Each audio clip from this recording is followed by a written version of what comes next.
Welcome to the podcast of the Tällberg Foundation. My name is Martin Koets. I'm a board member of the foundation. In this podcast, we present a selection of recordings from one of our events. This episode features the Tällberg Eliasson Global Leadership Prize winners 2019, Anne Goldfeld, Faustin Linyekula, and Saul Griffith. Tom Cummings, the secretary of the Global Leadership Prize jury and Tällberg board member, spoke with the winners after their participation in the New Thinking for a New World workshop held in Nairobi, Kenya. The session was recorded on 14 November 2019. Just so you know, we're getting this on tape now. Oh, all right. Let's start over. Okay. So, good morning. Thank you all for being here at Tällberg Laureate. It's a privilege to have you here for the Tällberg program on New Thinking. And what we want to try to do this morning is have a little conversation. All of you, who's been to Kenya before? So Anne has been here. So you've lived here for 6 years, was it? 6 years. Faustin? Nairobi was home between 93 and 99. Yeah. And so you're headed off to the Rift this morning with the Leakeys. Tell me about that.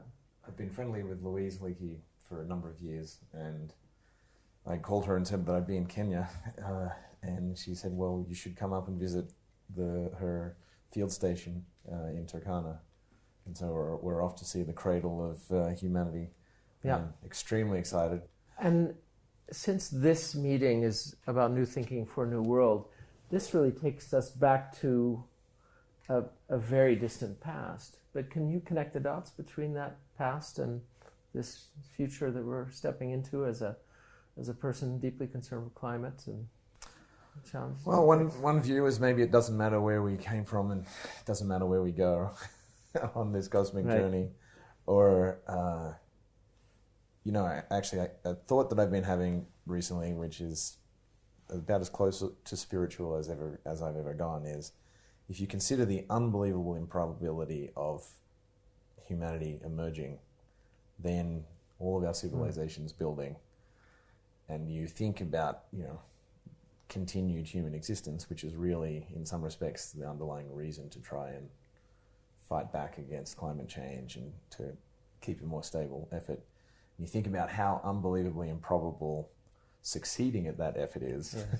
Yeah. I've sort of arrived at the place, well, we have to solve it because it's so improbable that we got here. Even though it's so improbable that we get to the future, we will fumble our way through because there's no other option. So we'll live in our improbabilities. Yeah. How do Anne, you or Faustin resonate with that thought? I was very moved by the Vice President's comment that he was welcoming us all home to the cradle of humanity. And, indeed, that's true, and so it's the idea that from this cradle could come ideas that are transformational for the entire world and for humanity as it is now in all our billions is a very intriguing thought. So in terms of leading in certain health initiatives and in environmental initiatives that could be game changers and models for the rest of the planet is a very compelling idea. So that the sense that could start anywhere. So if we're in this random evolution that is highly improbable, then it's just as probable that the birth of new things could come from here. And the other aspect of it is that our closest biological relatives are all here in Africa and in East Africa, the mountain gorilla, the chimpanzee, and they're rapidly disappearing daily. So that there's a lot to preserve and a lot to both go, to use a term that Faustin used, Lobi. Is that my pronouncing it? Yes. Lobi, and it means to think backward and forward at the same time. So let's go into Lobi, just to back up a little bit, Faustin, because you introduced that term. Where is that coming from, and what's your connection with that and what you're hearing in this conversation? Well, Lobi is the Lingala word to say yesterday, but it's also the same word which is used to say tomorrow. And the Lenala people are from? And Lingala is one of the major languages in the Democratic Republic of Congo, but it's also spoken in the Republic of Congo or Congo-Brazzaville. And so, see, Africa is very fragmented in terms of languages, but there are some languages that go across borders and that connect us. You have like Swahili, which goes all the way from Tanzania to Eastern DRC. And so in Lingala, for a long time, for me, I thought that it was just a very poor language and they could only have one word to say yesterday and tomorrow. Until it hit me. I was like, no, actually, it is more profound than that. That the fact that they could only use one word to say yesterday and tomorrow means that they stopped looking at time as linear. It's not a timeline, past, present, future, but it's circular. So tomorrow and yesterday are actually connected, and it is in the circulation through the present that things are given their whole significance. And therefore, being a dancer, knowing that traditionally when we want to dance, we make circles. It's like, now I understand the Lobi. It is this circle where we reaffirm our presence to the world today, but knowing that this presence is a connector between the past and the future, between the ancestors and the unborn. And in fact, the circle of dance is really that moment when, especially when a dancer goes in the middle, like it's a moment when you say, I'm here with my community, but we're here because some people walked this earth before us. And what is it that we can do to make it possible for others to walk after us? When you say Lobi, it reminds me, I think it's an American Indian expression that you're not giving the world to your children, you're borrowing the world from your grandchildren. Yes. And I think the directionality of that is really important. And the idea that I think it's something the whole world would feel more responsible if we really understood that we were borrowing the world from our grandchildren, which means that we, I think, makes sure that you understand that you have to try and leave it better than it was. These are important cosmologies. And you're... I was also thinking of a different American Indian idea of the seventh generation, and I think I believe that was Iroquois, that you should, every profound decision that you take, you should think about how it's going to impact the seventh generation. So it's sort of the same idea of everything being connected. And the challenge, so in Tällberg, as we think about this topic that we've been discussing, this, here we are, we're in a world where we need new thinking. I'm struck by, we held one of our meetings in CERN several years ago, and what we were concerned with, and what reminded me of this conversation in the circles, is that there we were in the circle of the Hadron Collider, and we were talking about the history of the cosmos. We were talking about the history of the Earth, right, in Earth time, the geology, the African rift, and we were talking about the history and the evolution of humankind. And the very first person who stood up, this physicist from India, and she said, "You know that periodic chart that you had in high school? It's about 4% of all the matter that we know about. The rest we don't know." And I was struck by that we sit here in the unknowing now. Does that daunt you? Because you're all, in a way, visionaries in the work that you do. In the face of the unknowing, how do we not paralyze? How do we find resources? Well, the unknowing can be exciting. It's the adventure. It's Exactly. It's the journey. Yes. It's where all of the creativity comes from, imagining what is out there and what we can, it's a blank canvas for us to paint interesting things on. So for this group of people, the unknowing, I see it in your eyes. You're all very excited. Yeah. It's like I think I only do what I do because I don't know, and therefore I'm like, okay, what is it that I can decipher in the middle of all this? So, and that's so exciting. It's really. Yeah. Now, every day I go to the lab, it's a blank canvas. And that's both what's very hard about it and also very exciting, because you're thinking new thoughts and putting things together that people haven't put together before, potentially. And how can we be guides for others who are fearful of that unknowing? I think it's fearful is a strange word for me for this. So I don't know about fearful, but it's just step by step. Yeah, fearful or disoriented, or step by step. So I think disoriented would be the word that I would use actually, and so maybe then I view the question for me is, how do I make this contagious? My excitement about the unknown contagious, so that those who are maybe apprehensive about it, it's like, oh, actually, it can be a fun game to play. It can be dangerous, because, like, hey, as a dancer, I know that when I go on stage, I don't play any role. Or if I play any role, it is my own role. And therefore, it is this, and we say before any performance that we are playing tonight. Yeah. Even in Shakespearean language, they say the players. Yeah. But it is a dangerous play because you're playing with your own life. So it's like Russian roulette kind of situation. But this actually just brings a rush of adrenaline. It's like, I don't know.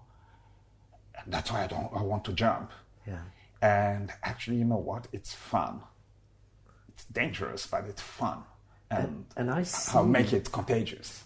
Yeah, I see, and so there's this contagious. I see in your and Saul's work this sense, this element of play, and I'm curious, Saul, when you hear this kind of language, how do you resonate with that? When you hear a dancer describing his encounter with the unknowing,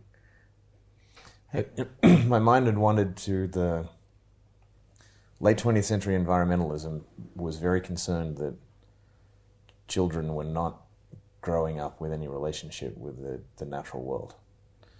And somehow this had taken to me, prophylactically, these people who are scared of the unknown, it reminded me that perhaps we just need to get our children out very young and have them look up at the stars and a little more.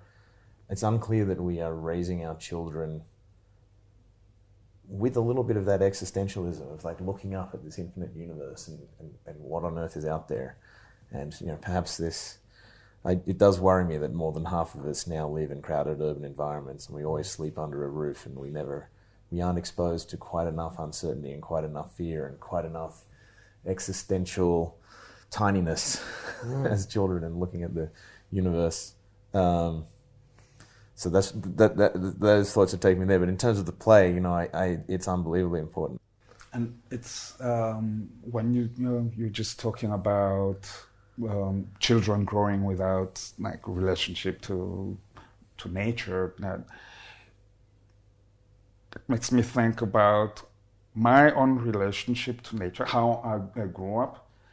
The first 8 years of my life, I lived in a village which was right in the middle of the forest. And so no electricity. But what is very interesting for me is to realize that we grew with this fear of nature. Yes.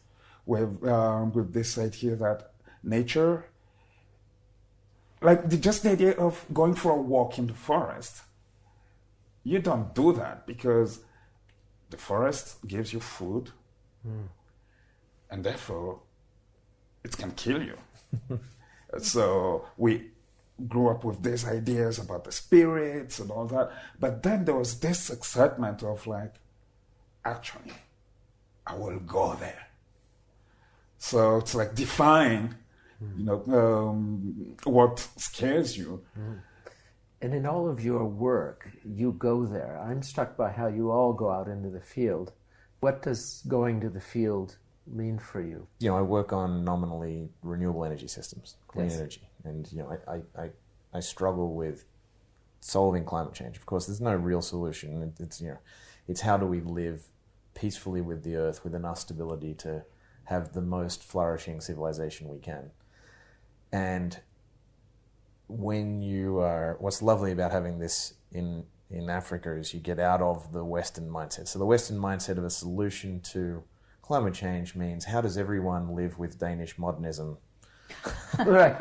and roads and cars. And that's, we need more versions of the future that are more engaging and more interesting than just we all end up living in Danish suburbia. And so field work for me is trying to imagine futures that are diverse and interesting and take the best of all of these cultures and prototype futures that are perhaps more engaging and more diverse and more interesting than just Danish modernism everywhere. You work in a lab, but you go out to the field and you come back. So what is doing that? And as you hear Saul talk about being out there, and when you hear Faustin talking about the forest, what nourishes you in doing that? What helps you to achieve what you want to achieve in this world by doing that? I was remembering when we began to do some of the science work in Cambodia, and we had been delivering care for a long time, so we had a relationship with the patients. When we were trying to understand these T cells, like what was going on with the immune response to infection and specifically to tuberculosis, and how could we improve it, I met with this group of patients who were so poor in Svay and this eastern province of Cambodia, and discussed with them, we were going to try to we needed to get this much blood and so forth and so on, that we wouldn't, they would not directly benefit from this research. And, they had, I just can't describe the level of poverty. So they went to discuss, and somebody came out as the leader of the group, and they said, we believe in karma, and we want to help the world cure TB. So they got that. And it was like, take off your shoes and walk on holy ground there. It was so remarkable. Like, I think we often, so we did our best to try to use that resource in a way that, and also, the science, of course, then feeds back, because when you are doing these kind of studies, you're seeing the patients more often. So anything that has come up, you then can deal with, clinically and so forth. Mm-hmm. So everything is so connected. And, we often underestimate people. We think, and that is one of the worst things that we can do. So I think, I just believe in people. And I think that if we can communicate the situation, people constantly,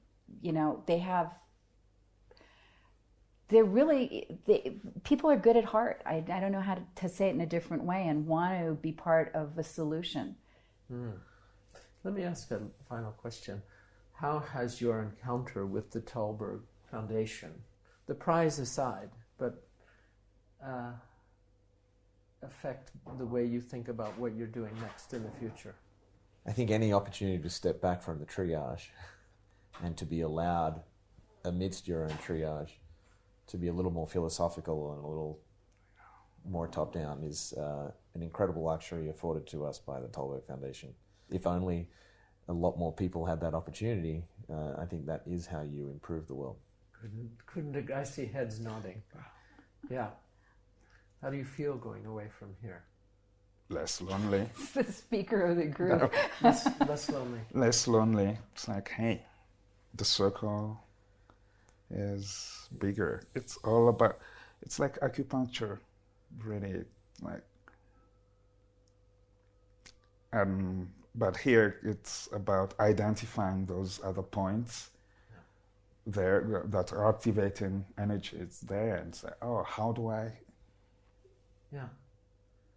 connect to them? So, yeah. And you're part of a lot of learned societies. What's different about this? I don't know if I'm a part of so many learned societies, but again, listening to Saul and Faustin speak, I think that what is great about being here is I have met people that are working on multiple different perspectives, and whereas in one's job world, often there's a kind of a shuttling of people into boxes, and that a laterality and integration is not encouraged. So it's been really great to meet people who are also working on multiple different levels and integrating a lot of different things. So that's been fantastic. And also, and thinking about leadership, which I really don't think about ever per se as a separate thing. So it's been very interesting. I think we'll leave it there. I appreciate so much that you can share your lives, that you can be here to accept the prize. We are in gratitude to you for the work that you do, because the prize is simply a marker point along a much longer journey. And I really want to wish you all well in those visions that you hold for the future. And I think you've given Kenya a little bit of vision as well. So that's not a bad outcome. Good. I think we've borrowed from them. So we're giving back. We're giving back. Yeah. Right. More future. This was actually the title of a piece I made 10 years ago. And it was supposed to be my punk piece. And so it's like, oh, let's go fully into this punk logic. And so we'll have a slogan. And it's like, oh yeah, no future. It doesn't work. If I live in a world where everyone is busy destroying something, then no future is like just being part of that game. So the only way to be subversive in my context is to try and propose something. So our slogan was more future. It's funny. I bought a 1957 Fiat Multipla, which is the world's tiniest 6-seat bus, and it's in some respects, if you wanted to have a more sustainable transportation, it's so lightweight, it's terribly dangerous, but it's a very efficient way. It's a very efficient way to get people around, and so we have this car, and I painted the Other Lab logo on the door. We hired a sign painter, and it just struck me that we should have like a slogan on it. So we wrote "Future Happens." And I think it was my punk rock relationship with shit happens, the future is doomed, maybe it isn't, we can fix it. And so I completely identify with this, like you have to be subversive against this. Like, I think there is too many people who just believe we're going to destroy everything, and to be subversive, you have to confront that in some way. And I think the open question that is future happens, or more and more future is makes everyone think, and it's good. My version of that is kind of a rip-off of Nike. Just do it. Yeah. Nice. Thank you all. Thank you for listening. Please check for other podcast episodes and video talks on our website, tällbergfoundation.org, and follow us on social media to stay tuned for upcoming events.